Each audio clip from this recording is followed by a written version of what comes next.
वार्ता कर इसकी जानकारी देगा।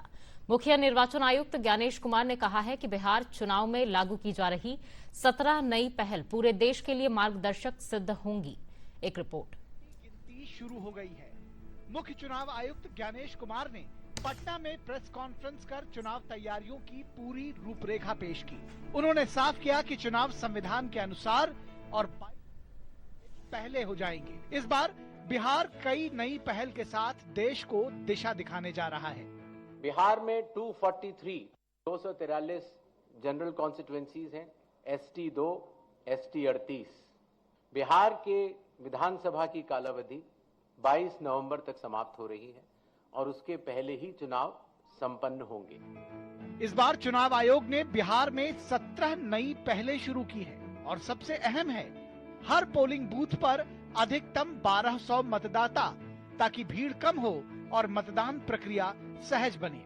इसके साथ ही 100% वेबकास्टिंग हर पोलिंग स्टेशन पर की जाएगी, ताकि मतदान की हर गतिविधि पर रियल टाइम निगरानी रखी जा सके। यह व्यवस्था बिहार से शुरू होकर पूरे देश में लागू होगी। ईवीएम पर उम्मीदवारों की रंगीन फोटो होगी। पहली बार बूथ लेवल अफसरों और एजेंट्स की दिल्ली में ट्रेनिंग हुई है। बिहार से शुरू हुई ये पहल अब पूरे देश में लागू होगी। आयोग ने कहा कि इस बार डिजिटल इंडेक्स कार्ड चुनाव के कुछ ही दिनों बाद उपलब्ध होंगे। मतदाताओं को वोटर आईडी कार्ड सिर्फ 15 दिन के अंदर मिल जाएगा।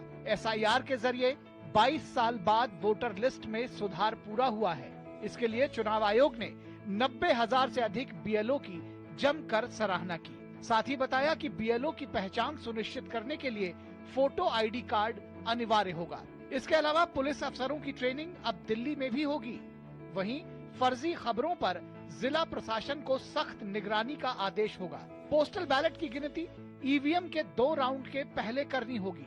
चुनाव खत्म करने के बाद कितने लोगों ने वोट किया, कितने % रहे, ये जानने में अब सहूलियत होगी। वोटर स्लिप पर अब बड़े अक्षरों में बूथ नंबर और पता साफ साफ लिखा होगा, जिससे मतदाता अब आसानी से बूथ तक पहुंच सकेंगे। इसके साथ ही वन स्टॉप डिजिटल प्लेटफॉर्म के तहत सभी 40 चुनाव ऐप्स को एक जगह जोड़ा गया है। बिहार की तैयारियों को देखते हुए चुनाव आयोग ने कहा कि बिहार पूरे देश के लिए मॉडल बन रहा है। बूथ लेवल एजेंट्स की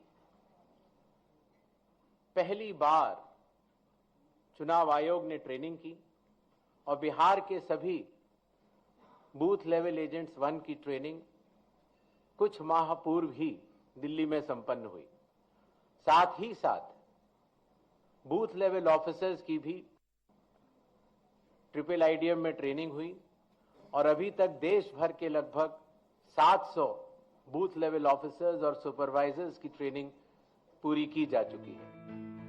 चुनाव आयोग जहां नई पारदर्शी व्यवस्था की बात कर रहा है, तो वहीं राजनीतिक गलियारों में भी सियासत और तेज हो गई है। राजद नेता तेजस्वी यादव ने एक बार फिर मुख्यमंत्री नीतीश कुमार पर निशाना साधा, तो वहीं बीजेपी नेता और बिहार सरकार के मंत्री प्रेम कुमार ने पलटवार करते हुए कहा कि चुनाव आयोग की पारदर्शी प्रक्रिया से कुछ लोगों की बेचैनी बढ़ गई है। बीजेपी हाईजैक कर लिया है, अब सरकार वो नहीं चला रहे हैं। सरकार अब दिल्ली से अमित शाह मोदी जी चलाने का काम कर रहे हैं। वो केवल कठपुतली बने हुए हैं, केवल चेहरा बने हुए हैं। कांग्रेस का इतिहास रहा है वोट कब्जा करने का, बूथ लूटने का, जाकर के जनता जग गई है। वो हर जनता अपने वोटों का अधिकार का प्रयोग करना चाहती है। इलेक्शन कमीशन काफी इस मामले में निष्पक्ष, निर्भीक, स्वतंत्र तरीके से चुनाव कराते आ रहा है। परेशानी में कांग्रेस के लोग हैं, RJD के लोग हैं। अभी जो गहन मतदाता पुनरीक्षण जो बिहार में हुआ, इतना बढ़िया हुआ, दूध का दूध पानी का पानी हो गया। बिहार चुनाव आयोग की ये तैयारियां साफ इशारा कर रही हैं कि चुनाव न सिर्फ पारदर्शी होंगे, बल्कि तकनीक से भी पूरी तरह लैस होंगे। 100% वेबकास्टिंग, डिजिटल प्लेटफॉर्म और कलरफुल बैलेट प्रिंट के साथ बिहार एक नई चुनावी क्रांति की ओर बढ़ रहा है। पटना से मधुरेश नारायण के साथ ब्यूरो रिपोर्ट, DD न्यूज।